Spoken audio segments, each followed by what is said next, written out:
Welcome to the Bossier City Council regular meeting. Today is Tuesday, August 7th, 2018. It is 3:01. Call to order.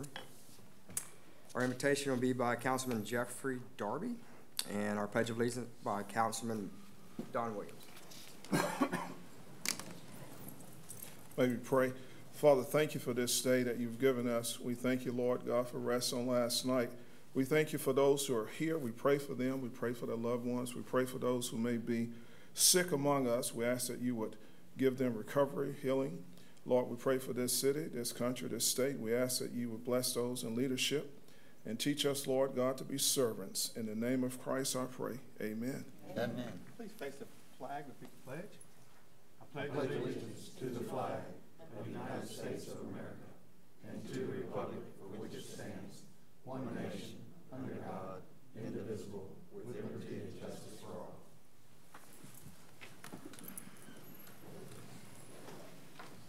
Before we start, I want to remind you to please silence your cell phones.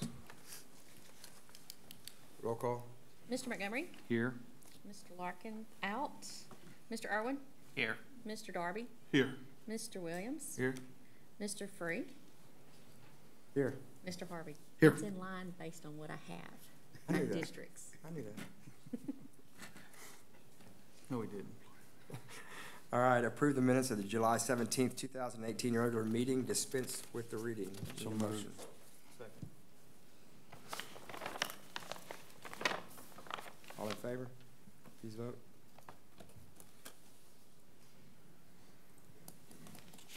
All right, I need to approve today's agenda. Make a motion we approve. Do we have any changes? No, sir, no changes today. Make a motion we approve today's agenda. Second. I have a first and a second. Please vote. All right, now we'll have ceremonial matters and recognition of guests. Our first will be Lisa Johnson, President of the Bossier Chamber of Commerce, with a B. Bossier update. Yes, it's been a little while. Good afternoon, Lisa Johnson, President of the Bossier Chamber. And it's so exciting to be here. So thank you for allowing me to come and give you an update. I've placed at your seats the latest Bossier annual manual. And so we heard your recommendations from last year. And as you may recall, last year was the pilot program to just test market it. And now we are moving into the full real product. And so if you have any recommendations on this, let us know. What you do need to know is that it is being received so well that we are almost out of them again. And it will require us for a reprint of $6,000 because we're almost out and we've only had them maybe 8 weeks. That's how quickly these are going. The other document in front of you that says doing business like a boss is our membership directory, and this is our anticipation of the last time that we would do something like this for the chamber, because everything is online and digital now, but it does carry the theme of the Like a Boss series that you are familiar with on the Facebook through the Be Bossier campaign. So just wanted to share those two items with you. So just to kind of give you a real quick update, from March 2017 to July 2018, as you know, you as the City Council and the Bossier Parish Police Jury have funded the initial phase of the Be Bossier campaign, as well as Christus Health did come in with a small token for 2018. So we have had a little input and assistance from the private sector. Through July 18th, the campaign has included building the cornerstone of the program. I've shared all that with you. The social media channels have all been established and are well on their way: Facebook, Instagram, Twitter. Created the Like a Boss Facebook series with Q&A with professionals and entrepreneurs and millennials in our area. We average one a month for those, so we've done about 20 Like a Boss live Facebook series for a total of 113,000 plus views on those. Our top video for that was a millennial pro, a 15-year-old entrepreneur in the area named Julian Maxwell, with 19,788 views to date. Then followed behind her is our new establishment, The Blake, with 15,167 views, and then right behind that, Lucky Palace with over 11,000 views on that. So I tell you that because it shows you the diversity, and that it's not that we have to keep with something constant on there, that it's just about folks in Bossier City and Bossier Parish telling their story about how great it is to live here and how easy it is to do business in this area. The annual manual was created. You've had the second one, the launch of the video series, The Tour de Bossier, and merchandise has been given out. So you have received in the past the t-shirts, the beads, and other items that have been purchased. Those have been given out at the Bossier Night Market, at Mardi Gras parades, at conferences in area and out of area, as well as when Miss USA was in town.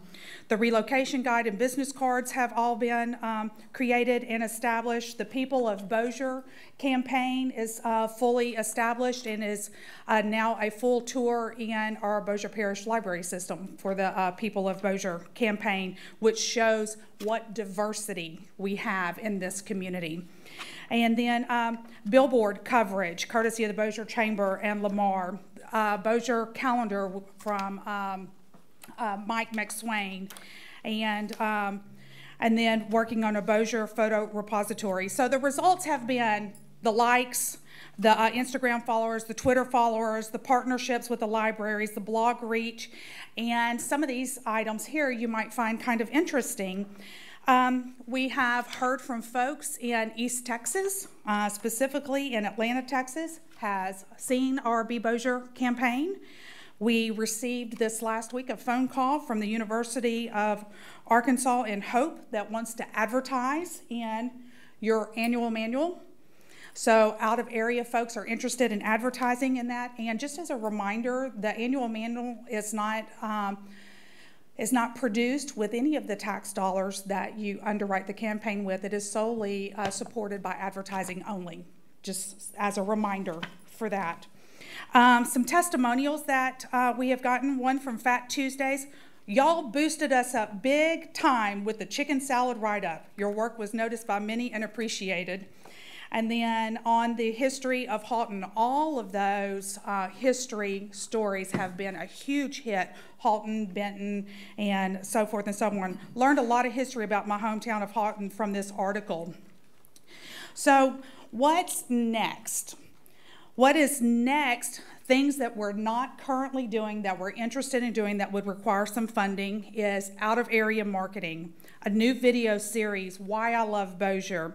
If we want to do a season 2 of Tour de Bossier, and education Facebook Live series, more merchandise when that runs out, and updated merchandise. A poster series. We did a little pilot program with a poster series, and they went out of the office within 10 days, and people are still calling and asking for them, and we're like, sorry, we're out of them. The People of Bossier in all libraries, and the photo contest for the 2019 calendar. All of that, if we were to add that to the current campaign, would roughly be about $68,000, a little more than $68,000 to make that happen. And we can make that a priority for 2019 if we'd like. Things that we're doing now, and to be able to continue, have a consultant, social media manager.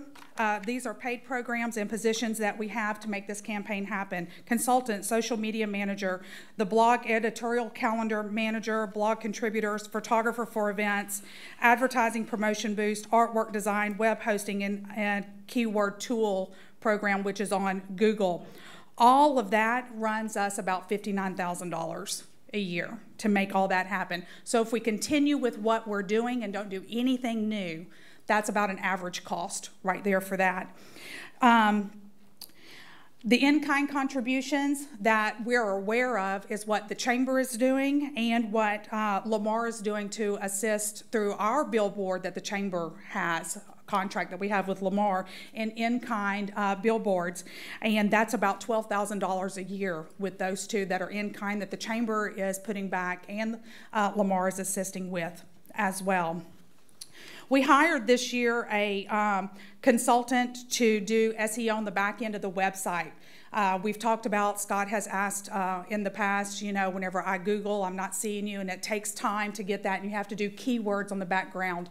And we've hired a consultant to do that. Since that has occurred, we have seen our views on the B. Bossier blog increase in increments of about 2,000 per month, every month, as those keywords are getting out there, and we're boosting posts, and we're getting closer to the top of the page, or at least getting on page 1 of the Google search engine, and our goal is to be at the top. So that kind of gives you an idea. I have many more statistics. If you're interested in them, I can share them with Phyllis and she can get them out to you. But that's really an update. It's an extremely successful program, and we would hope that we would be able to continue that. And for what we need for the remainder of this year, I'll do a formal request. And for 2019, I'll make a formal request for that as well. But I wanted to give you an update of what's going on. Any questions? I'll just comment, this little book is very well done, and enjoyable to read. Thank you. We've received a lot of compliments on it. You may notice that we took it upon ourselves to district Bossier City. We really do have a medical district. We have a cyber and a technology district, an entertainment district. And so those maps, those corners of those maps don't really depict exactly where the streets are, but that's not what it's there for. It's just a presentation of an area. And, you know, and then having the testimonials from the residents in the area makes all the difference in the world, because you can talk about how great we are, and I can too, but when our residents do it and our entrepreneurs do it, it's a whole different story. Thank you very much, Lisa. Thank you. Oh, I have one more thing. I'm sorry. It'll be real quick. At your place on August 21st is our Northwest Louisiana Legislative Appreciation Reception at Jimmy's in Margaritaville. You are all invited to attend. You should have received a postcard in the mail for an invitation, just with like an RSVP on that. And then on the 22nd, the next day, is our Northwest Louisiana Legislative Summit Luncheon. And our keynote speakers for a federal update is Congressman Mike Johnson. A state update is Mark Cooper, Parkway High School graduate, who is the Chief of Staff for the Governor. Don Pearson, who is Secretary of Economic Development, and Secretary Kimberly Robinson, the Department of Revenue for the state. So we should get hear some really good information. So I encourage you to participate in that as well. Thank you. Thank you. All right, next, Benjamin Rauschenbach, Senior Project Manager, Manchac Utility Update. Did I get that right? You did good. All right. Good afternoon, Mayor and Council. I'm here to give you a quick update on the partnership that Manchac has with Bossier City's Utility Department. This is specifically over the first 6 months of 2018. A few months back, we talked about the year end for 2017, so keep that in mind when I'm clicking on these slides. What this is basically a breakdown per division within the utility department of what we've actually saved versus what we had budgeted to save within the operational budget of the department. And those areas where it shows negative in the water administration and sewer administration, those are two sectors of the utility department that pay for our services, so they're always showing a little bit negative. But overall, in the first 6 months, we've saved almost $1.3 million, and our target was a little over 900,000, so still doing very well.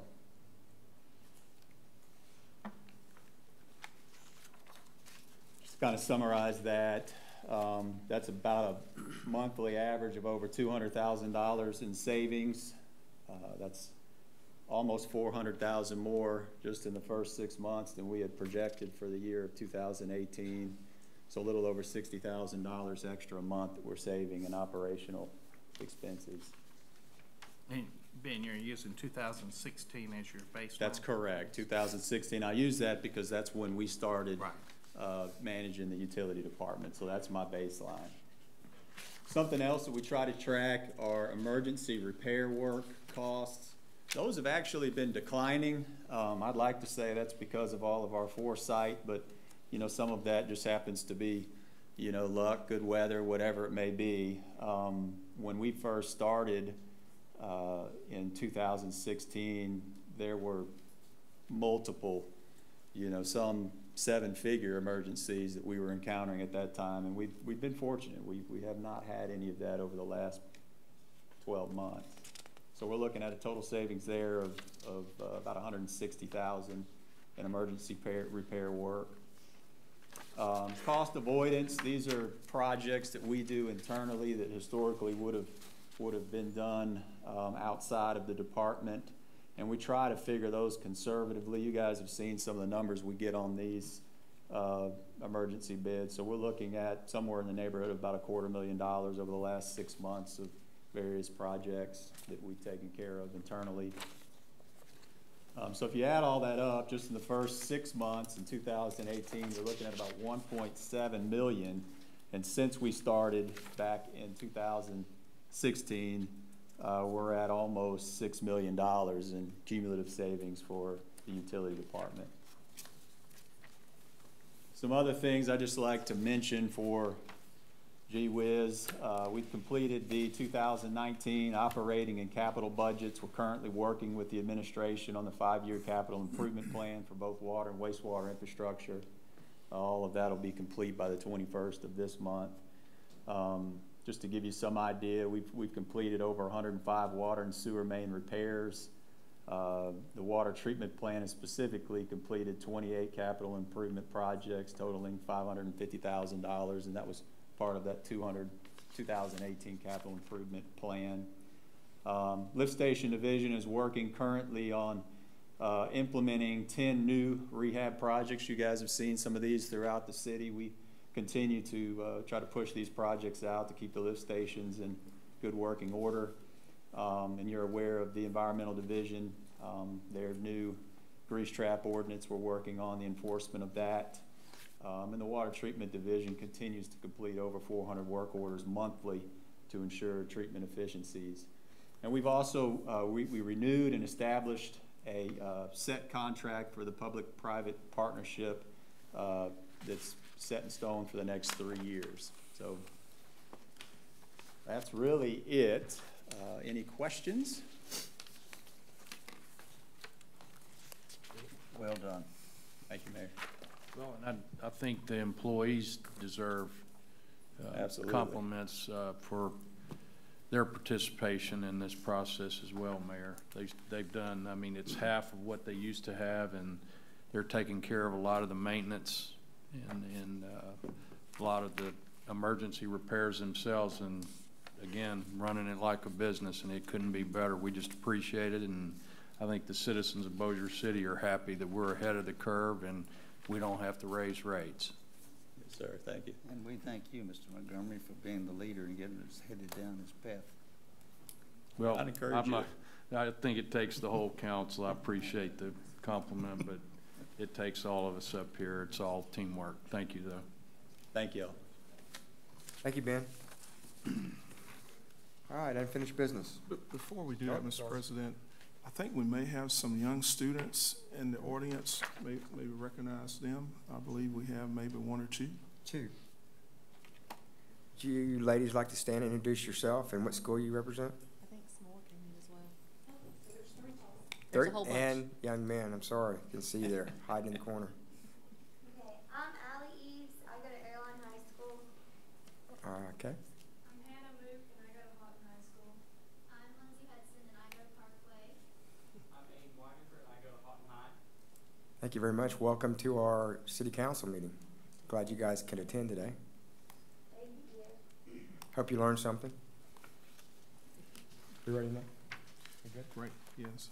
All right. Unfinished business.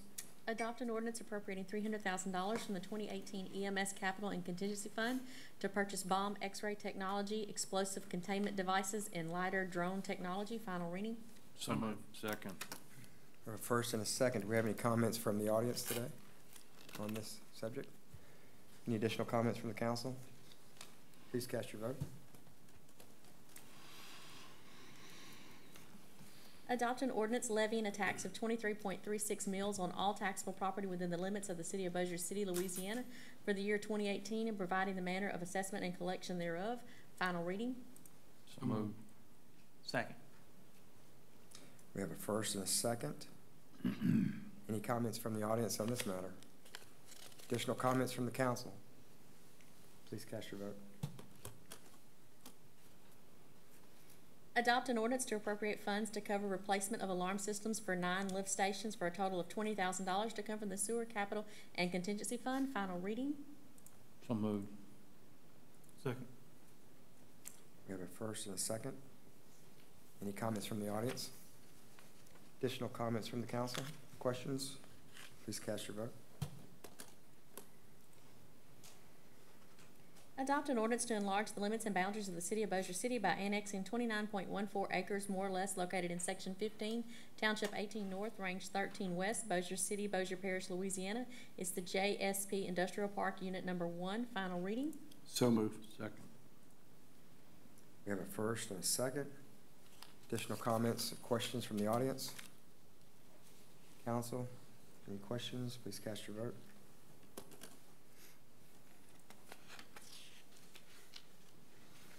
New business? Witness opening of sealed bids for solid waste collection, disposal, and sewage sludge. Good afternoon, council. The engineer's estimate and the budget is $3.8 million. There were 2 addendums. The first addendum was a revision of the bid form. I listed the mandatory pre-bid attendees, questions and answers. Addendum 2 was clarification of bid specs and questions and answers.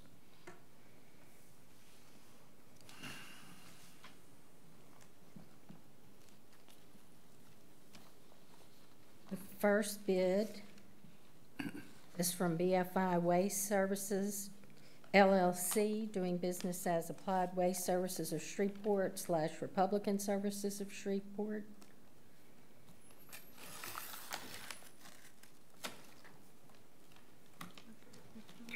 For the bid bond. Here it is. Where, okay, they acknowledge the addendums. The bid bond is included.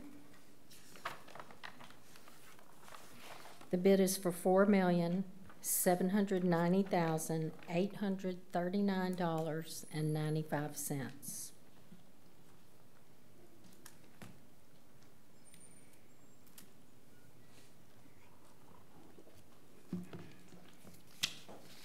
The next bid is from Live Oak Environmental, LLC.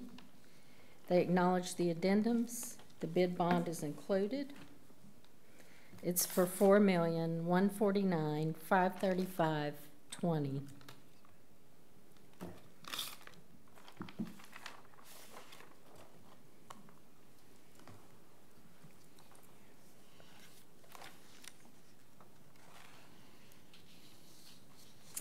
And the last bid is from Waste Connections. They acknowledge the addendum. The bid bond is included. It's for $4,057,365.20. Since all of these bids are over the budget, I ask you take them under advisement. I make a motion we take these bids under advisement. Second. All in favor? Quick comment on that. The budget was just for the solid waste portion, so we also have the sewer sludge Okay. added on there, so that would increase the budget a good amount. Do we know how much that was? How much? Roughly 3,000. Okay, so then they would be within So around 4.1.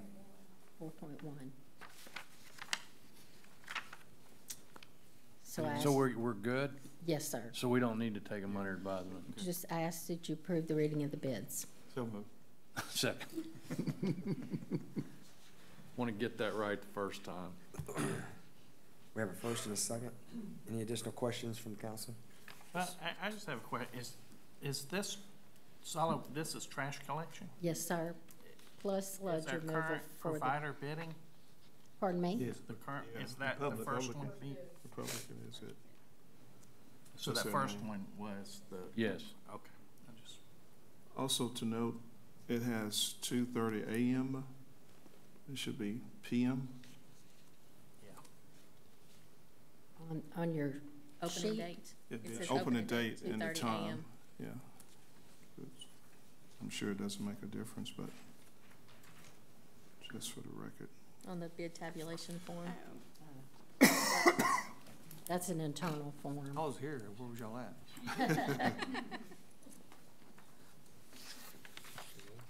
We have a motion by Williams and a second by Montgomery to approve the reading of the bids. Council members, please cast your vote.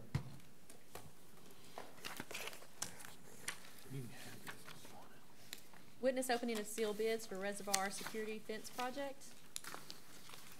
Council, the engineer's estimate and the budget for this is $430,000. There were two addendums.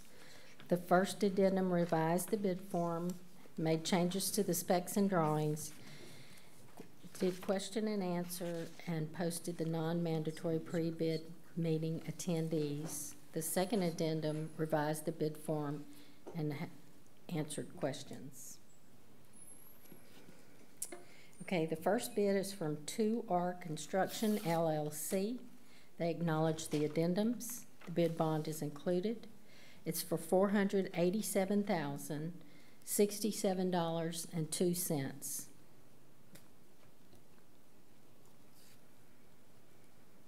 The next bid is from 3Gen Construction. They acknowledge the addendums. The bid bond is included. It's for $599,942.60.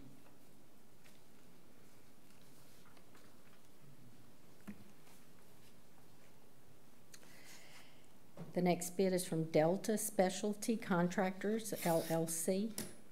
They acknowledge the addendums. The bid bond is included. It's for $374,288. The next bid is from Integrity, Inc. They acknowledge the addendums. The bid bond is included.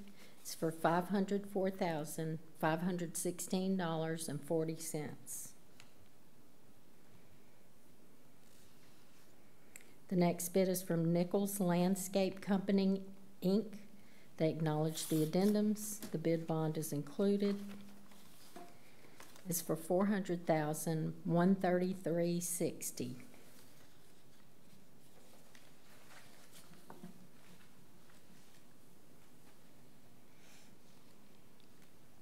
The next bid is for Specialty Track Hoe and Dozer Service, Inc.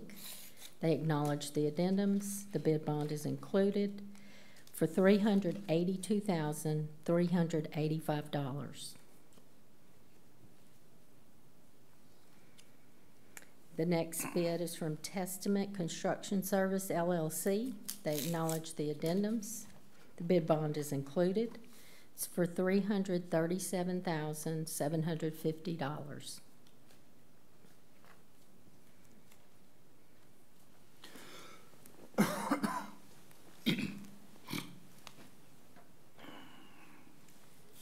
The next bid is from U.S. Fence and Gate Incorporated. They acknowledge the addendums. The bid bond is included. It's for $424,842. And the last bid is from Yorwick Construction Company, Inc. They acknowledge the addendums. The bid bond is included. It's for $354,546. I ask that you approve the reading of these bids. So moved. Second.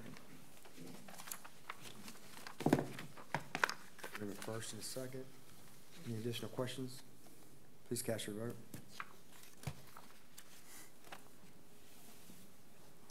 Adopt a zoning ordinance first and favorable by MPC, first and final reading. Petitioner Randy James, Momentum Commercial Development LLC, location 3117 Airline Drive, Bossier City, Louisiana, requests change zoning from B2 Limited Business to B3 General Business for future commercial use. Need a motion and a second. So moved. Second. All right, council, we discussed this at length last week at the agenda meeting. As Phyllis said, it did receive a favorable recommendation from the MPC board. The applicants are in the audience. I see at least one representative of one of the adjacent homeowners that's here also to be able to discuss this. And then we're here to answer your questions regarding this. Did you see any big concerns, Sam? Sir? Did you have any concerns yourself? As far as from a zoning standpoint, no. We have B3 zoning adjacent to houses, similar situation lists all over the MPC jurisdiction. The major concern was how it would be buffered from the houses adjacent to it. We have minimum buffering standards in the zoning code that they must apply to, but the MPC board felt that they would be able to impose greater standards on them than what's required by the code if this was approved, and when they have to come back and ask for something special like a waiver to any of these requirements or extended hours of operation for planned unit development. Those are all different types of approvals that the board does that they can require any kind of special conditions on there. They're different than a zoning amendment, just change of the zone. Okay. Yes, sir. Mr. Larkin's absent today, but in his absence, he asked me to express his thoughts since this is a first and final reading. And his wishes were that if this is approved, that it be approved conditionally with, and he may have spoken with you regarding this, an 8-foot concrete fence. To everybody at the agenda meeting about that. I mean, we're all familiar with this. Jimmy and I have discussed it, and it was discussed at the agenda meeting. So Yeah, yes. you wanted to make a motion to add it on to our agenda item, correct? Well, I think what he would like is the zoning to be approved conditionally upon the building of an 8-foot concrete fence between the residence and the commercial property. Correct. And it be constructed, and I'm not as technical as he is. It'd take me 30 minutes to repeat what he told me. So I don't think everybody has that time, nor do I remember it. So, but the Provident Oaks, the new subdivision that he's building, they're off Monica Lot Road. I can use that as a picture, and it speaks as many words as Mr. Larkin. And I was much more comfortable doing that at this stage in the operation from the council than from my board. My board could certainly do that later.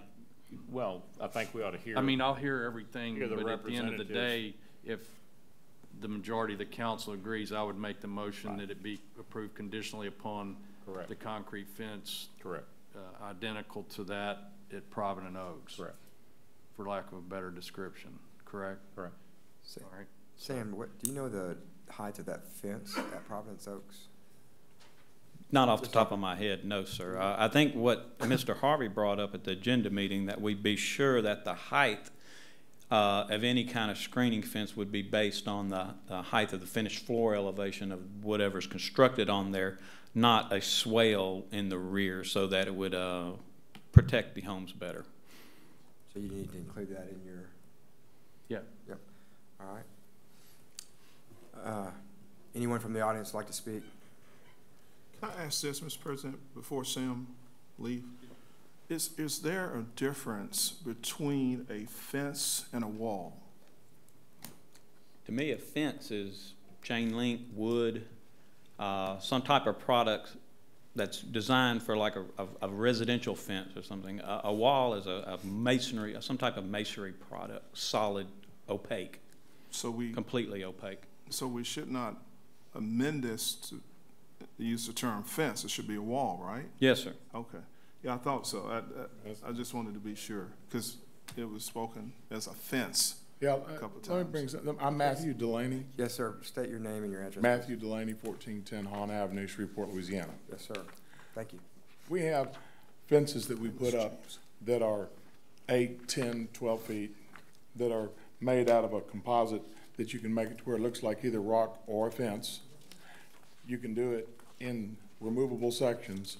You have to understand, in this particular place, the city has its drainage easement that runs 15 feet into the land of the homeowners behind us.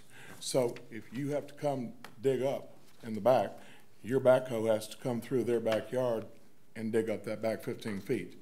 A fence like the one that we propose here is not an inexpensive fence. It's still costing us $100 a foot, same as a wall, except for the fact that in Mr. Larkin's particular area, he didn't have the city easement for the sewage and for the water drainage running right down the back 15 feet. And so we were proposing one that's every bit as sturdy, and I can make it 8 foot tall, 10 foot tall, 12, that's not an issue. This is a commercial fencing that's made from a recycled product that got Product of the Year at ICSC this year, and the shopping centers endorse it. And it's used both as a sound barrier and as a way of putting up a fence that takes care of it. Plus, it's got the capability of going 10 and 12 feet, and a block fence does not. A block fence will end up cracking and falling. I have them behind 3 shopping centers, and I repair them every 5 years because we get dry dirt and it shrinks in and it comes back out. Whereas this is set to where it's permanent. It's a 25-year fence. They make many of them. This isn't the only company. And if the city does have to service the easement that's back behind it, then they can come in and remove 3 sections and service it and then put it back. Mr. Larkin told me the fence he used at Provident Oaks is modular with removable sections, is what I understood. Well, it's not a... I think like Mr. Darby was saying, we're calling it a fence, it's actually a wall. Yeah, it's actually a wall. Yeah, I would call it a wall. It serves 2 purposes. It's a sound barrier. The one at Providence is a fence, it isn't a wall. The one that's built up here by Willis Knighton is actually a cinder block wall. So there is a difference. Something made out of a concrete product, I don't call a fence. That's, we're just using terminology here. Go ahead. Thank you. Yes, sir. At Provident Oaks, what are we speaking there? It's a concrete wall. I refer to that as a wall. It's built in sections that can be taken in and out. Is that right? It's not a solid brick masonry wall like at Willis Knighton, but I don't, my terminology, I don't use that term fence for that. I usually use the fence for chain link or wood, which is used a lot, but wood fences are used a lot between some commercial applications and residential property, and has been for years. That's what I usually refer to as a fence. Right, the tilt-up that they're talking about is like tilt-up walls in a shopping center where you bring a crane in and set down concrete sections. You can remove it, but you have to bring in a crane and pick up the sections. So yeah, there's a big difference in a wall and a fence. What is this material made out of? This material right here is made out of a combination of recycled plastics and tires and the items that are all from not supposed to go into a landfill. And it's made in extremely dense boards that can be made up to 12 feet tall, because height requirement is the biggest problem we run into when we're building block walls, is that we can't go up 10 and 12. And if the slab or something is up 2 feet and we need to go 10 all the way across the back, this product right here is made specifically for it and endorsed by the International Council of Shopping Centers just for building this type of project. So we've researched it, and there are 10 companies that make one. This one just had Product of the Year, so is this around here anywhere? This product right here, it's mostly over in Texas right now. This is new. I mean, the advent, going from a wood fence to the fences people want to have is over the last 3 years, this has become across the country a very large thing. So there's a lot of new companies who've come out making some really nice stuff because they know that the other stuff will fall down. Bricks fall down, wood curls up, they all break. You need to make it out of a composite that is an extremely hard plastic like they use in playgrounds for children, is where they get the technology. It's the same stuff that they're making the play stuff instead of steel in the playgrounds. It's the same reused product, but you can get it, you know, the fences are, you can't pick up a piece of it. I mean, it's very dense. Sam, was there a concern about sound? Sound, light, Okay, so anything involved with a commercial use. okay, so in reference to sound, how is this compatible to a masonry brick Yes, it is. wall? It has the sound qualities of putting up a solid wall. It's actually a little more so than what concrete is, because it absorbs some of the sound. It's not porous. We would turn in the specs on anything we build, of course. All right. You want to speak, Randy? No, Matt pretty well summed it up. You know, the reason we chose this, because one, it was a product of the year. You know, we manage a little over 2 million square foot. The less maintenance you can get and something that's durable and lasts, but looks really nice is what we're after. And we know the residents around it. We know this piece of property is one of the best pieces of, or not the last best, but it's a beautiful piece of property. It hasn't been available for over 30 years, and we want to really develop it into something everybody's going to be proud of and enjoy and all. And we want to make the neighbors happy, and that's why we chose this fence, because we thought they'd just no maintenance on their part either. It's a 25-year warranty fence. Excellent. What's the difference in cost between what Mr. Larkin proposed and what you're proposing?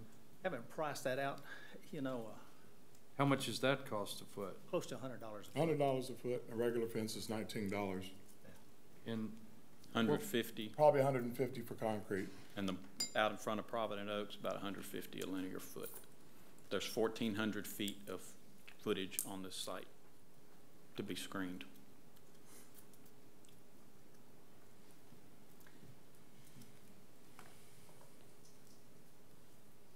Anyone else from the audience want to speak? Yes, ma'am. Please state your name and your address. My name is Angela Lair, and I live at 531 Glenwood Street in North Bossier. I live in Green Acres Place, and I am the HOA president for the Green Acres Place Homeowners Association. And I have a statement I'd like to read, if that would be okay. Yes, ma'am.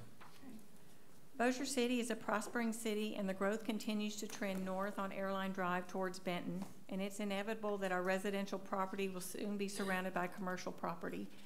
But the city of Bossier has a choice in what type of businesses will soon be surrounding our homes.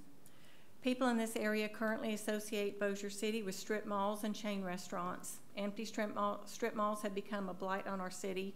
Just drive down Airline in Benton, and that's what you see, as well as large big box stores that now sit empty. Article after article cite retail sales are down quarter after quarter in brick and mortar businesses, with hundreds of stores closing nationwide. Millennials specifically are not frequenting chain restaurants, and many of these chains have closed in Shreveport and highly developed areas. Younger people want convenience and authenticity, not chains. More local businesses in Bossier will prevent residents from crossing the river for a good meal or moving to Shreveport for that proximity.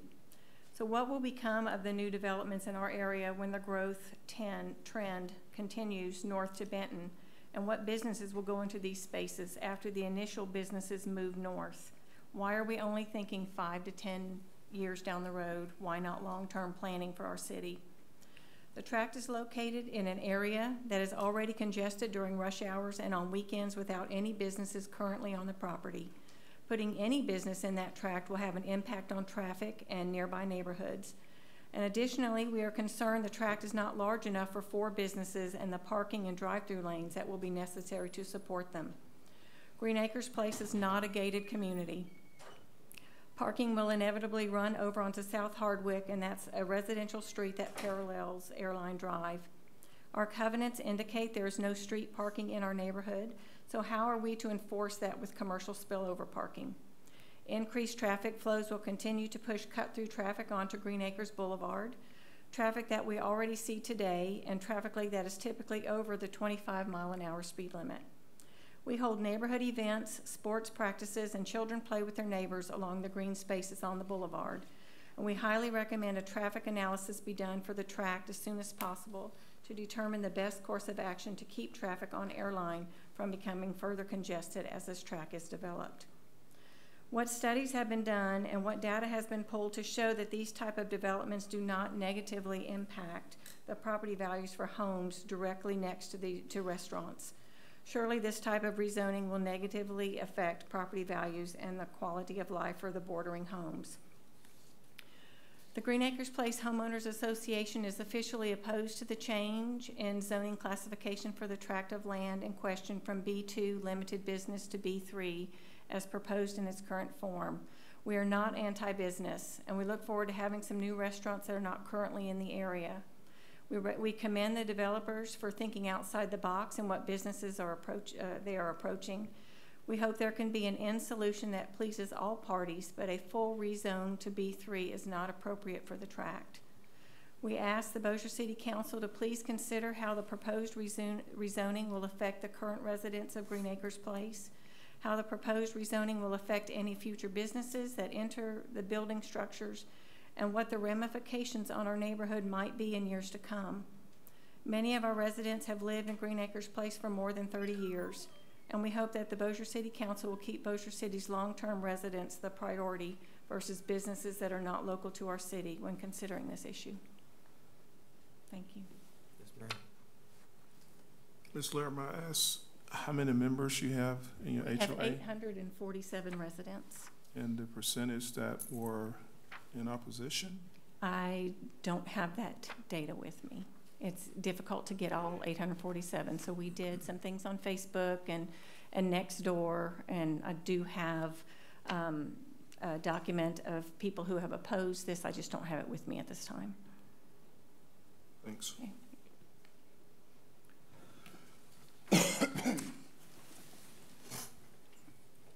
Good afternoon, Mayor and Councilman. I am Richard Hiller.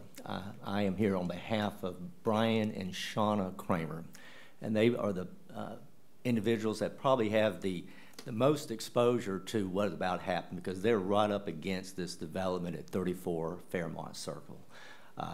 They would be here today, but they're out of town, so they asked that I come speak on their behalf. I've appeared at the MPC meetings, I've appeared at the informal meeting we had, and I wanted to commend Sam Masiglia and his staff. They are gracious, they're informative, they're engaging, and it's nice to be able to work with a staff like that that is transparent and brings you in instead of keeps you out. So I do want to commend him and his staff for that. But Brian and Shauna Kramer expressed to me in no uncertain terms how concerned they are with this zoning change from B2 to B3. They understand under B2 there could be a restaurant place there. But with B3, you could have a fast food restaurant. You can be open to 11 p.m. You're not restricted to 10. Their biggest concern is they go out in their backyard, and at 11 p.m. they can hear a squawk box out there from a fast food restaurant that is still taking orders. And as we all know, a restaurant doesn't stop when you say it's shut down at 11 o'clock. It still goes on. And they're real concerned that a house that they purchased back in 2006, and if you go by their house, they must work 24/7 on their yard, is what it looks like to me. It's an immaculate, beautiful place, and they put a lot of time, a lot of money into it, and they're, just like I say, really concerned that when they put their house on the market, if this is zone B3 and there's a fast food restaurant in their backyard, that they're going to have a real difficult time selling their house, and I believe they will.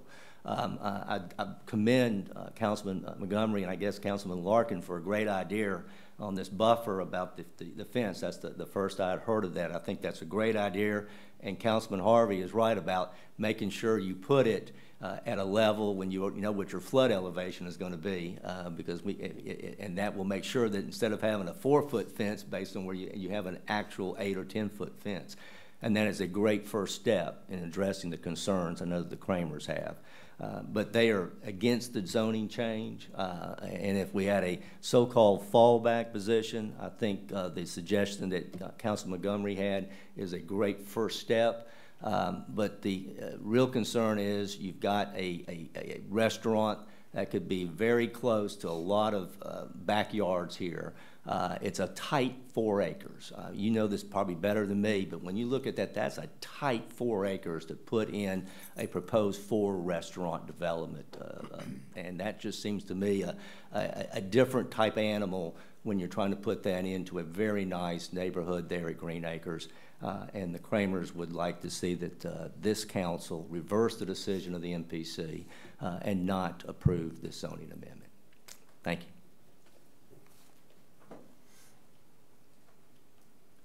Any other comments from the audience? Anybody else that would like to speak? Additional questions or comments from the council?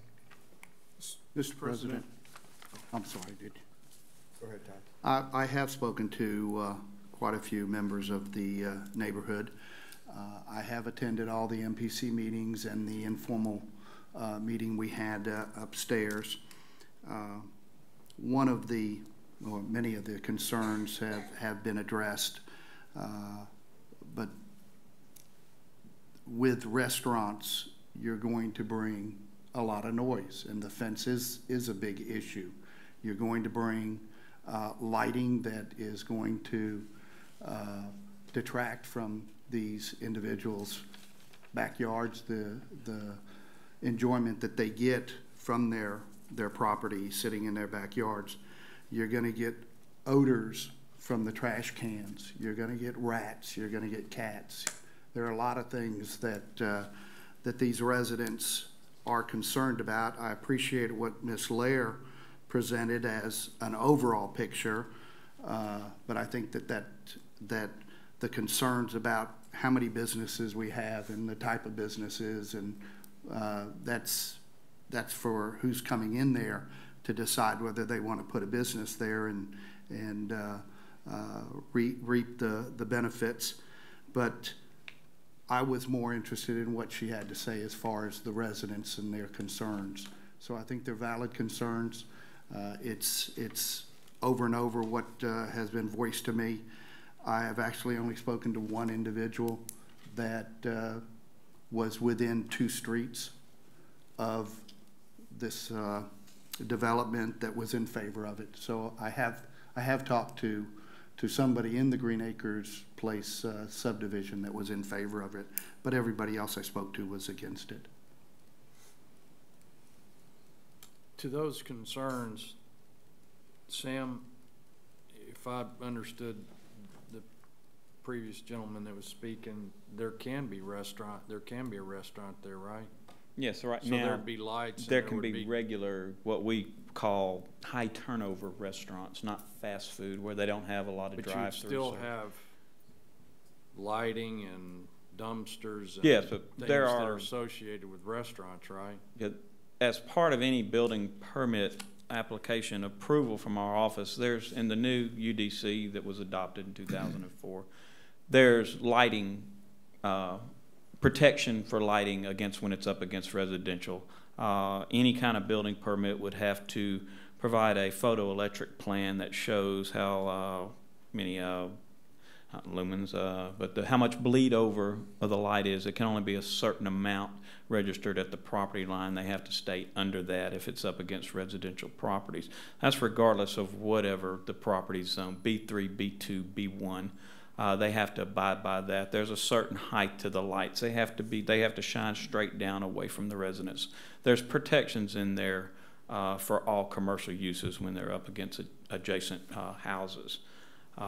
As there is with noise, your hours of operation controls a lot of that. In the B2, in our new regulations, those hours of operations are limited to 10 without a public hearing, where you could possibly be approved for 2 extra hours to be open until midnight. And as part of that, you may have to provide some additional buffering, may have to have lower intensity lights or less lights to make that more compatible with the adjacent residences. In a B3, Mr. Hiller mentioned 11. It's actually midnight. They can be open by right to midnight in a B3, but no later than that without a public hearing, and the same conditions would apply at those public hearings. It might require some additional buffering, additional protections on the site from the residences to allow that additional hours, up to 24 hours operation. In the B3? In a B3. B3 is by right 24 hours operating unless you're within 300 feet of a residentially zoned property. Then you're limited to midnight without a public hearing. Anything after midnight, you have to hold another public hearing, notify all the surrounding residents, and go from there as a conditional use approval.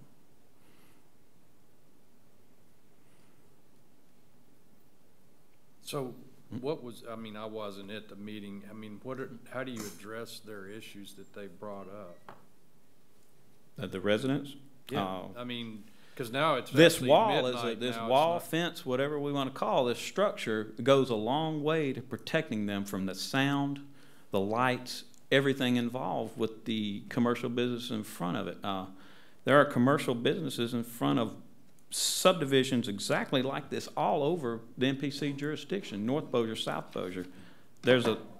I provided, these are copies of the zoning maps if you'd like to see them, and everything on here that's red, when it's up against yellow, is this same exact situation. When zoning board's making a decision, they also have to look at situations like this to make sure they're not being arbitrary and capricious in their decisions.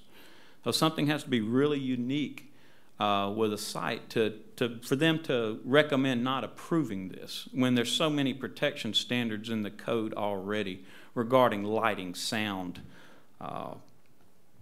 dumpsters have to be enclosed with a masonry structure and closed off with gates. There's many protection standards in our code to mitigate some of that problem between commercial and residential properties.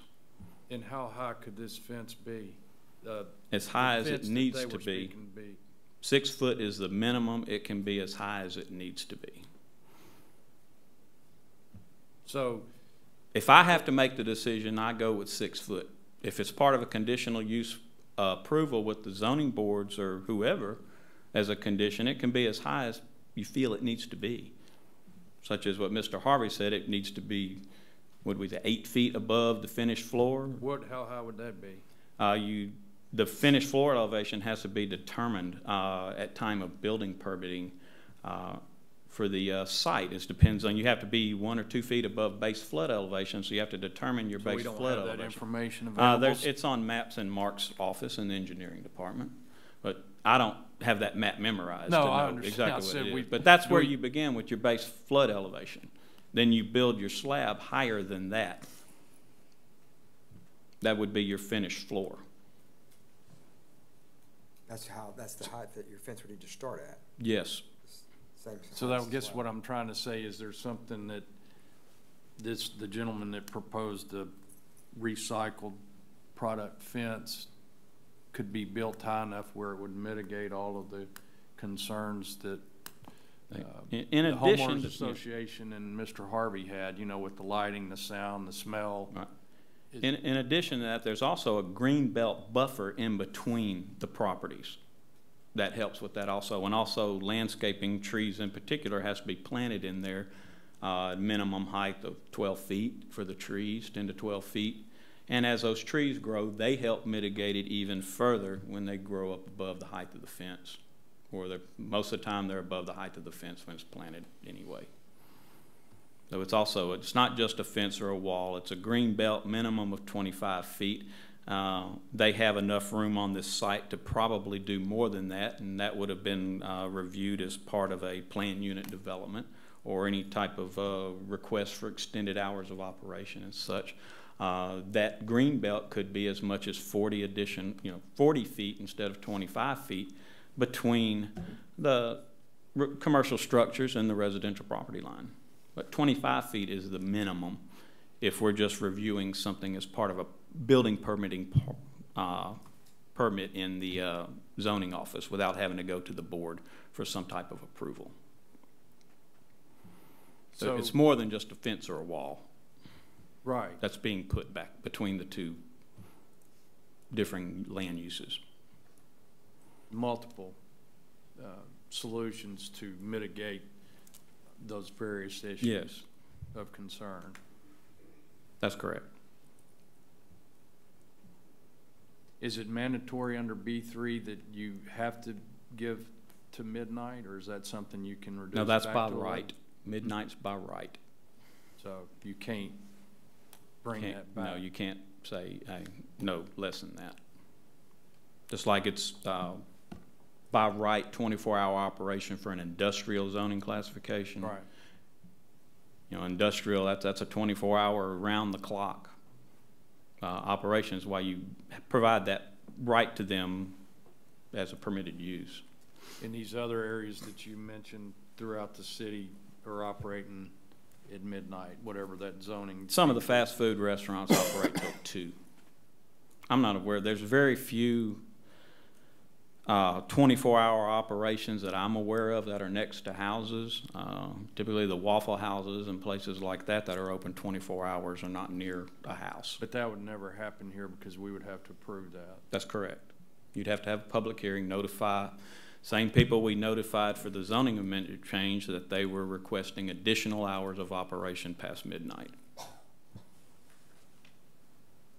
That would not come to the council. The decision would rest with the MPC board.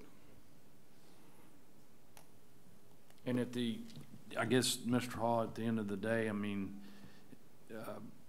they're doing everything that they can to mitigate these issues, and by denying them that right, would we potentially be in a legal situation? Well, I mean, if you're acting in a manner that's arbitrary, capricious, you could be, but I mean, I don't think the denial is going to create that legal situation. Okay. Well,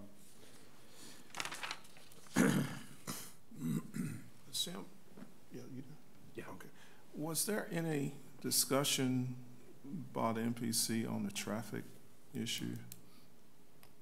There's discussion at all our meetings about traffic, Airline Drive, traffic.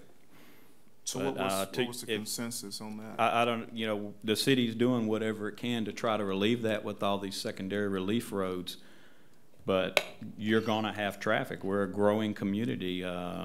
Businesses are coming over to Bossier every chance they get. That creates traffic. But, you know, I said the city's been very proactive in trying to resolve that as best they can, but every big city or cities growing have traffic issues. we are constructing, I'm sorry, were you through, Mr. Clark? Well, I was going to ask, is there future plans for lighting that you egress of that property? That's generally not something my office does. That is, you know, it's a state highway. The state may require that or something from the engineering department. But you know, about like traffic lights, that's nothing my office deals with. That's state and engineering department, and it's based on the number of cars coming in and out of an intersection, if it can be done safely. There were discussions as far as offsetting the entrance to the property with Machota Drive, so that those people coming from the north turning onto Machota Drive would not disrupt the traffic that was coming north to turn into the shopping. That was one issue that was discussed. I believe a turn lane. The DOTD came in and placed where our entrance should be. That would be the safest place, and then told us that we need to take a stacking lane back as far as we can, which would be basically to the entrance to the little side road that goes across the front. And so that's part of our plan is to do. We went to them and asked them, tell us what you want us to do to start with. We moved the buildings toward the rear to make sure that we had stacking lanes on property that were double the length of what he wanted.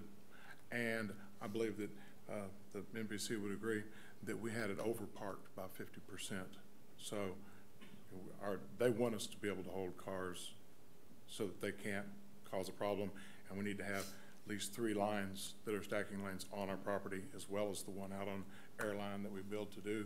And so that's all been, we've agreed to all that. Is there a deceleration lane coming into your property? That's a stacking lane. That's what it is. I was wondering if that was the same thing. Okay. Yes, sir. They have to receive a permit from the state to access the state highway, and the state reviews all that and makes sure that it's safely done as best that you can. I think there was a residence on South Hardwick that expressed concern over the traffic using their street as a cut through, and it was even suggested, no decision was made at that point, of dead ending Hardwick and turning it into a cul-de-sac. I believe the state would have liked that. The state and the residents on the street both said that if that became a dead end, instead of coming out, that it would get rid of one entrance onto Airline, stop anybody's ability to dive in and use it like people are worried about. And if the city approved it, I mean, you know, we do our stacking lane, then all the city would have to do is close it off. The residents did show up and say that they'd prefer it, and our stacking lane is what needs to be there to hold the traffic. But both the DOT and the people that live on that street would be happy in the long run if there wasn't an entrance from that street onto Airline, if it just went down to Grill. Any additional questions from the audience? Anybody else? I have a question for Sam. Sam, what are some of the businesses that could go in there now as a B2? What type of businesses could? Mr. Harvey, it's a long list.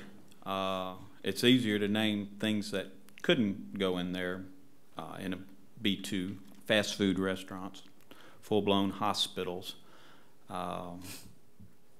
large big box stores cannot go in a B2, they require a B3. You could put a strip center in there with multiple smaller units in there. But B2 is significantly not that much different from a B3 other than the hours of operation. If you look in the table of uses in the Unified Development Code, there are a lot of uses in the B2 that can go there. So a hotel? Hotel would not be allowed. That requires a B3. It's a 24-hour operation. Okay. Think of maybe a typical business that's open 24 hours a day. Hotels, hospitals, businesses such as that will not go in a B2. Thank you. Before we vote, David, did you make that motion to add that to this, the one Larkin wanted to make? Was that a motion you made, or is that? Yeah, I mean, I'm not familiar enough, you know, with the variance between the two type of walls. You know, the barrier walls, one synthetic, I assume, and the other's concrete.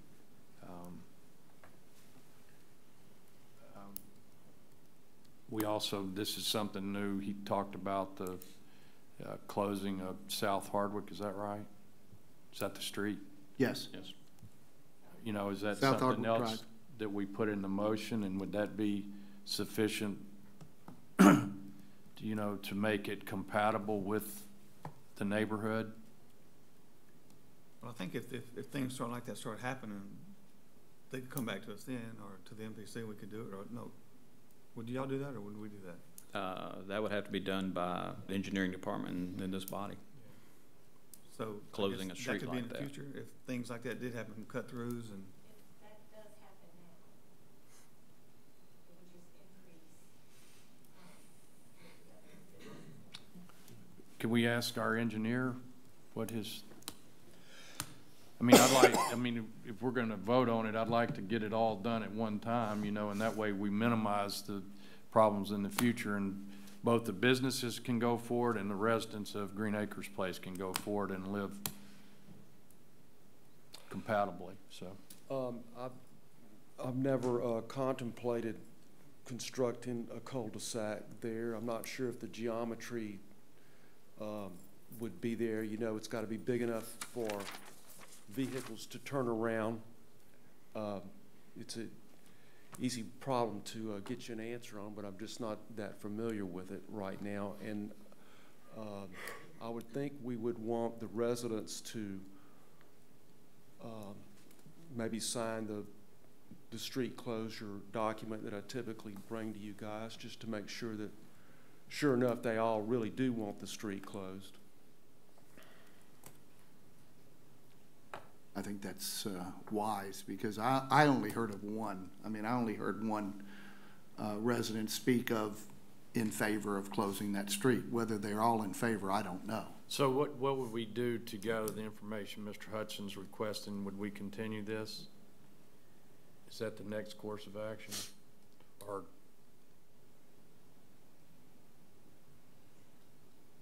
I would be in favor of additional information about the cul-de-sac. So a continuation would be appropriate, seems like it. throw something in real fast. We're currently doing Glen Haven Street in Green Acres Place, converting it from asphalt to concrete. And we're considering South Hardwick to go through that process next year, just like we're doing at Glen Haven. So that might, you know, give us an opportunity to do that at that time with that construction. That's a good idea.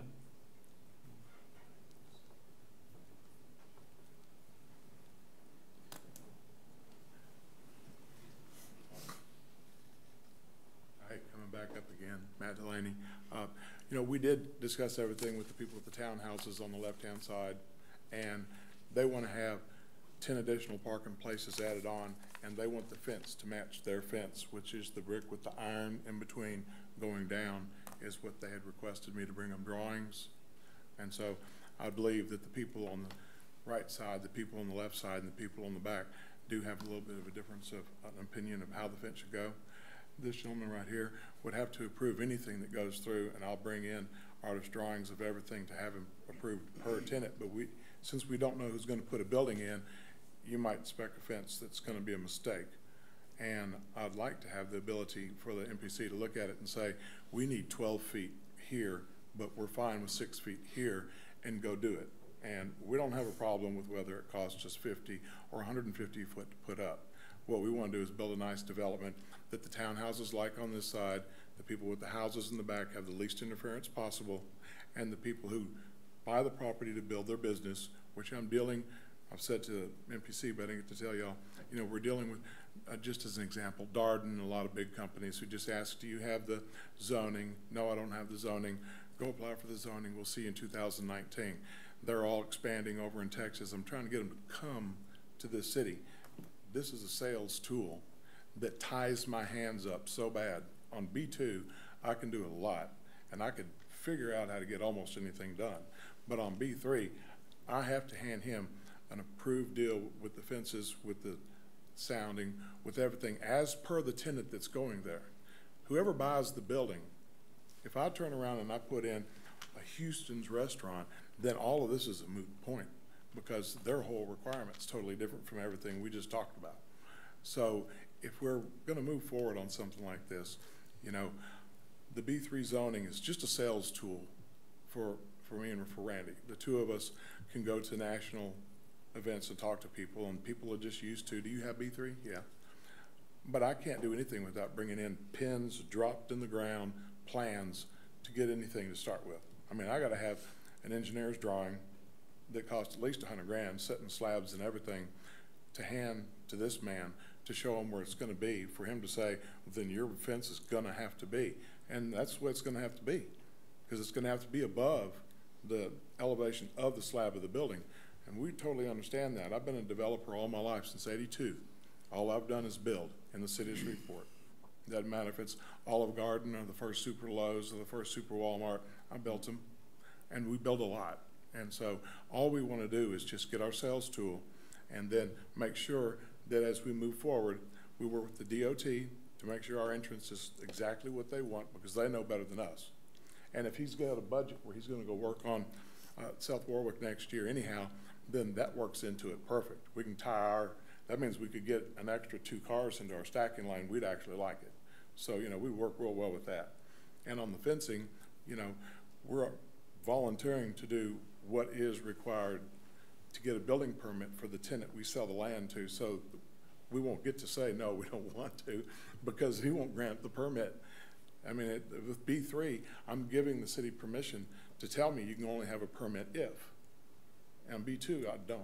But I do have a sales tool that I use nationally, and it's just a universal deal that allows me to go out and show it to the people. And if you knew the variety of tenants we're talking to, it's very good for the area. And it could be 3 buildings or 2 buildings total. The only reason we started with the 4 is because we knew of somebody who only has a 1,200 foot building. So, you know, it fits, because the property has that little jet that sticks out there on the side. And so it just fits for that little spot. But there aren't 4 businesses in the United States that would actually work in that little spot. Otherwise, that's just a parking lot. Limit us to 3.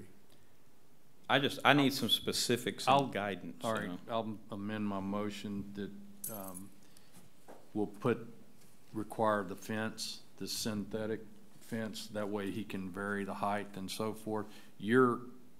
When you speak to specifics, do you need direction from us? I need something, when a building permit comes into my office, it's got on there what you expect to see. There's thousands of products out there. I've had people at their houses build fences out of milk crates. So I need to see something. This is the fence or wall that it's supposed to be. So me and my people know what to look for when a building permit comes. So how do we get that to you right now? You'll have to work. Is there a that picture of in my that head. product that you can attach? You can attach that to your ordinance. I'm good with that. That's what I'll be looking for. Anything different will not be getting a building permit signature from my office, if that's what y'all want.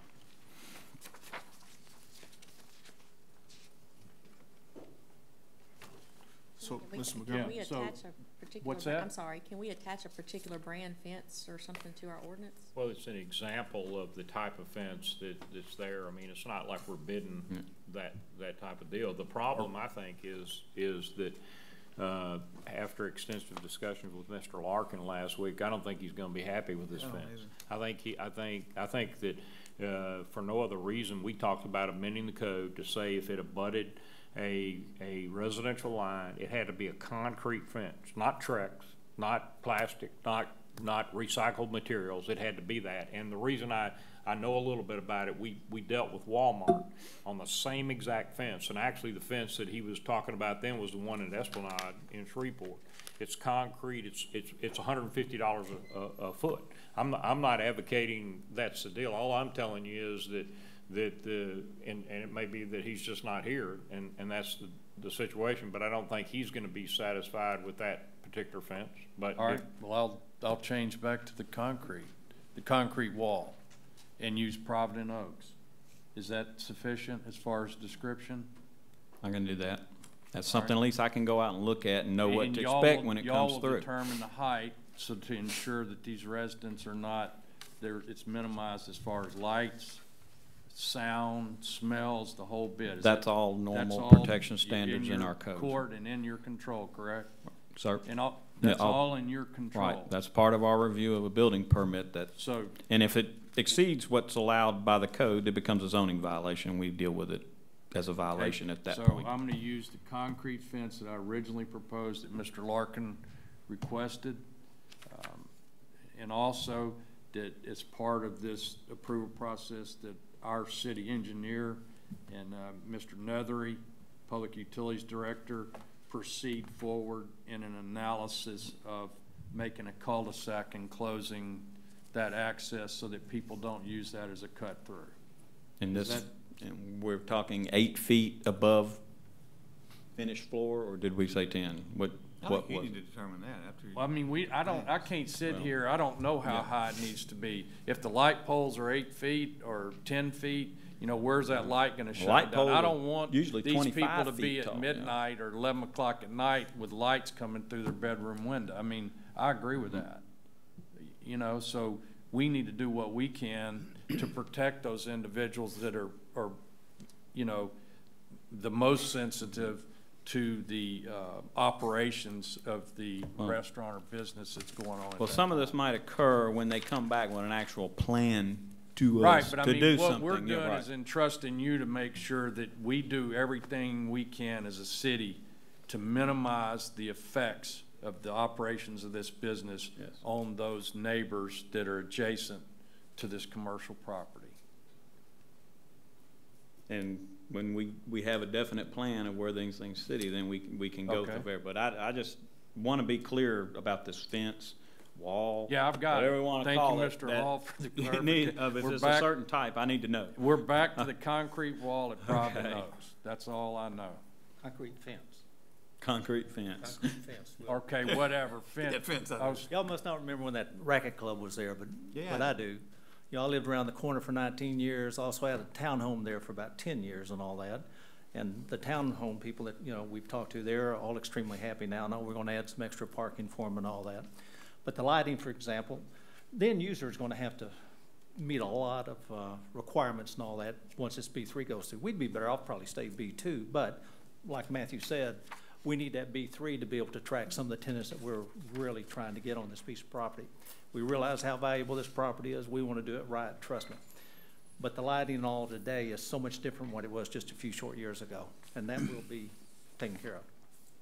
All right, so is my motion complete? You have a motion for a concrete fence like Provident Oaks and for the engineer and public works director to see about creating a cul-de-sac and closing the streets. Concrete wall.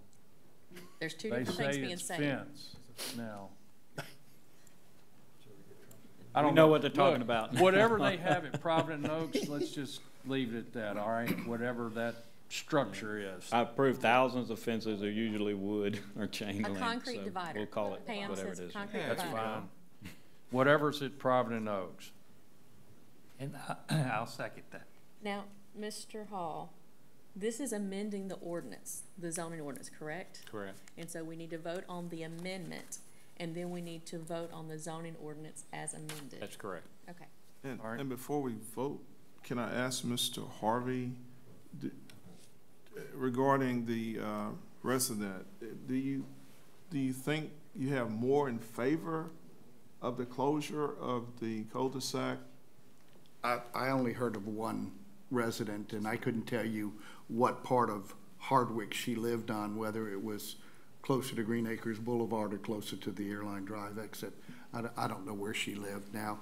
Mrs. Lair may know that, but Where to make, Mr. Hudson's gonna actually go and see the residents. right. Oh, you are? Yeah, he's Oh, gonna okay. go Door to door. door to door and see. You gotta get them a sign. Okay, and you're going to get them to sign off on it? Typically, well, always, when we abandon or close a street, I'll bring to you a plat that is called a street abandonment plat, and it has all the adjacent property owners have signed it. So that's what I'll do. Does that mean the majority of them, or It means all of them. all of them? So if one do not sign, what does that mean? Well, I don't think I'll be bringing it to you. Okay, so how would this impact what we about to do here then? I just said we're gonna do a study. Yeah. We're gonna do an Analysis. analysis. That's right. We're not demanding that it be, we're going forward with the process, correct? To analyze it. To We want it analyze. analyzed to see if it makes sense from the recommendation of the engineering department, and then if it can come to fruition based on what people will execute. I just wanted to point out that our property line runs across all the parking places for the townhomes that are on our north. And they've asked us to do a special exception for them. They want the fence backed up onto our property a ways so that we can pour them additional parking. And they wanted a matching fence to what they have now, which is the brick columns with the iron. I told them that's fine. If you vote this through with a wall that's mandated, then from Airline in and by the townhomes, I'm gonna build this fence, and I'm gonna turn it and rip out all their parking places that they have and take them across their parking places, and then I'm gonna turn, take out the playground and all the parking and take it all the way to the back, buffer 25 feet, and that pleases him. They're prepared to sign off on plans that leave a decorative fence with the iron and the brick and allows us to extend them from 10 to 20 parking places, even though it crosses onto our property. And then we're going to move the fence back onto our property a ways so that the green area that's being left as a buffer is actually, they can use as for their kids to play on. And they've asked for it, and they did at the special meeting that we had when we did before. If you go ahead with the zoning on the entire amount, then 50% of the fence that I'm gonna have to build is what they're asking me not to. So My proposal was for the Green Acres Place residents, the wall, is for the back area across. for them, to protect them. So just to clarify that, it was, I was assuming, but if we need to clear that up, we're gonna leave that alone that the people are happy with on that side, because what we're concerned about right now is with the HOA and those residents of Green Acres Place. So to clarify that, The west side of the north side of the property. Right, but how far north does that go? All the way to the street? Because line of sight, right now the fence starts 50 feet off of Airline. And There's a building setback line we'll need to look at. along I with the think that's residential something that property. you can work with Sam on. And typically, when it get to the building setback line, you start tapering it ripping down. stuff out and, For you know, there's visibility we have to yeah, pay attention to. what the intent of my proposal or amendment is to ensure that the residents of Green Acres Place that back up to that property are protected with this concrete fence wall divider. All right? My only other question was, if it's required to be 12 feet, you know, the concrete style fence at 12 feet is more like $250 a foot. And, you know, we're small developers. You're gonna start pushing this out into a $250,000 fence. If we're required to take it up to 12 feet because of the elevation of the buildings, then, you know, a concrete wall begins to be a little bit tentative. It also has to be supported, and it also can fall down. It's still, you know, you're talking about a short distance and a very tall wall. The area that they're talking about is something that's hundreds of acres. I think that's something you're gonna have to work with the MPC and Sam on. As long as he's got the Sam's the one that work with me on it. Sam's gonna make the determination. We're entrusting him to ensure that these people are taken care of. Okay. Couple of questions real quick. This fence is a good-looking fence, and it has options where that concrete fence goes vertical. These have, I mean, aesthetically, you could go horizontal with this composite. Just a comment, but a question real quick, Sam. If you opened up South Hardwick, Sir. you opened up South Hardwick, so that Opened it up. they had access to the parking lot and the restaurants and closed off the airline drive, so that if you lived in Green Acres Place, you could drive to South Hardwick and enter into the restaurants and go back out without ever getting on airline. Would that make was sense? discussed, and there was concern from the Green Acres Place residents that would increase traffic through their neighborhood. Don't want that. So I would leave airline drive and go to South Hardwick to go into, Yes. when I had 2 or 3 entrances over here. That's what their concerns were, if that was opened up. They didn't want any additional traffic down their short street. Okay, just a thought.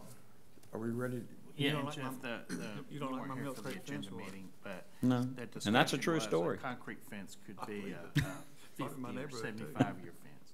These synthetic materials get eaten up by the sun. Down the road, who knows what they're gonna look like and who's gonna replace it. So that's why we were leaning toward this concrete fence when we discussed it at the agenda meeting. All right, we got the amendment the way we want? Yes, ma'am. I'm sorry, I have a question. So at the MPC meeting, our HOA was represented, and the developer and the MPC had offered to keep the Green Acres Place residents involved in this planning process, and I was hoping that that was still on the table. I'm sure. It's okay with me, but I mean, he can't really, I mean, after. I kind of thought they were talking about with the future meetings that we would be having about this in front of the MPC, not exactly with looking at plans and approving building permits, but whatever they need, whatever y'all feel I should do, we'll do. Well, you're gonna do what you have to do. What's right, you know, I mean, I guess somebody wants to look at them, but unless you make changes, there's can't be no changes. Yeah, you know, when we're talking about the height of this divider, we're probably gonna have to require some additional information, much more in-depth, you know, photoelectric plans about the lighting and bleed over and such like that. But typically these lights are aimed 180 degrees away from the residence, and it works well. All right, do we have it like we wanted, the amendment to it? So we have to vote first on You have to vote first on the amendment, which is to add a concrete divider on the Green Acres side, like Provident Oaks, and the Engineer and Public Works Directors will do an analysis about creating a cul-de-sac and closing streets. Correct. Are there any additional comments from the audience on that amendment? You got a second on that, Dan? I have a second from Mr. Irwin. Any additional questions from council? Mr. Harvey? Please cast your vote.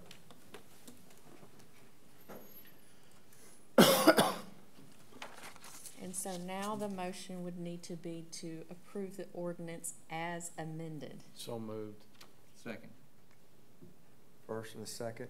Is there any additional questions or comments from the audience on this? Council, any questions? Please cast your vote.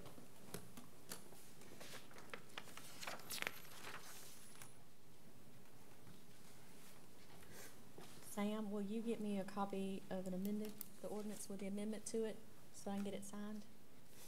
I'll try. Okay. Item number 4, adopt a zoning ordinance, first and final reading, favorable by MPC. Petitioner Jason Middlebrook, Gullo's Market, location 2091 Stockwell Road, Suite 1, 2, and 3, Bossier City, Louisiana, requests conditional use approval for on-premise consumption at a restaurant. So moved. Second. This one is significantly less complicated. It's an existing restaurant, would like to go from low to high alcohol sales. Questions from the audience on this? From the council? Any questions? Please cast your vote. Thank you, gentlemen. Thank you, Sam. Have a nice evening, Sam. Introduce an ordinance to appropriate funds to cover construction costs for the sewer subbasin BC-10 rehabilitation project phase 2 for a total of $513,400 to come from the sewer contingency fund. First reading. So moved. Second. We have a first and a second. Questions from the audience? Questions from the council? Comments? Please cast your vote. This is when you want to have your proposed ordinance coming up. Introduce an ordinance to transfer the property described in Exhibit A attached hereto to the Bossier Parish Police Jury to correct an error in the property description where the Central Library, History Center, and parking lot are located. First reading. So moved. Second. Questions from the audience? Marshall, anything? Nothing? Questions from the council? Please cast your vote. Introduce an ordinance to appropriate funds to cover construction costs for the Savannah Place PS1 improvements project for a total of $70,000 to come from the sewer capital and contingency fund to enter into a contract with Axis Construction for work. First reading. So moved. Second. We have a first and a second. Questions from the audience? Council? Please cast your vote. Introduce an ordinance authorizing the mayor to execute the attached agreement between the City of Bossier City and the State of Louisiana Department of Children and Family Services. First reading. So moved. Second. We have a first and a second. Questions from the audience? Any questions from the council? Please cast your vote. Introduce an ordinance to appropriate funds to cover costs for the Big Airline Pump Station Landscaping Improvement Project for a total of $65,000 to come from the Sewer Capital and Contingency Fund. First reading. So moved. Second. We have a first and a second. Questions from the audience? Questions from the council? Please cast your vote. Adopt a resolution authorizing the hiring of a wastewater treatment plant operator for public utilities. First and final reading. So moved.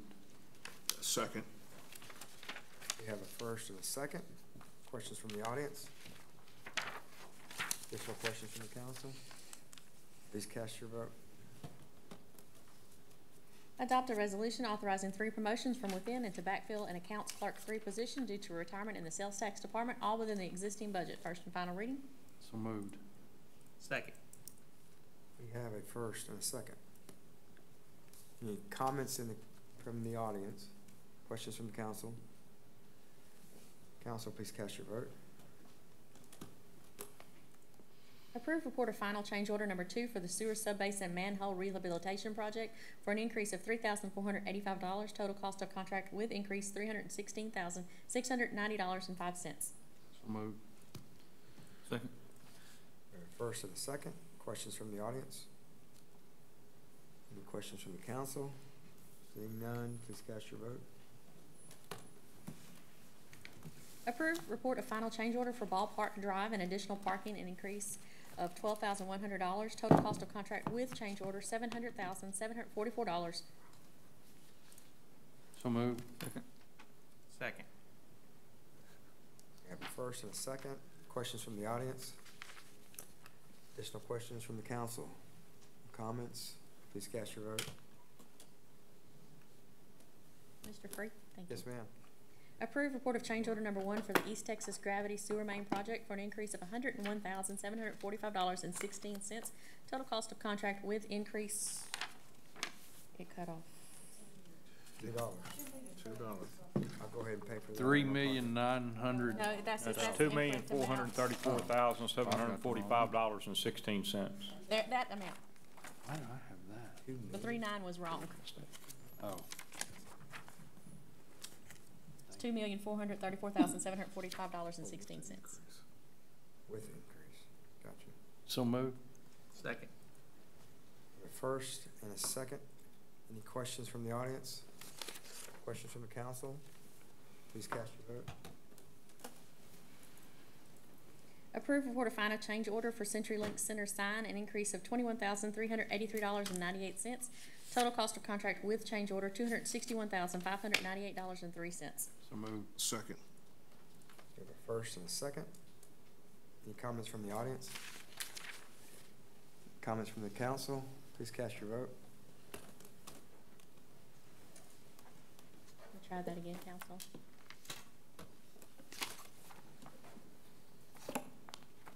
Mr. Montgomery, can you push your button again? Thank you. It was my ear on that time. Don't hammer it. Okay, I got one more thing to. Approved parade permit fee waiver for Melissa Maggio Remembrance Run Saturday, August 25th, 2018. So move. Second. We have a first, a second, a third, and a fourth. Questions from the audience? Any comments or questions from the council? Please cast your vote.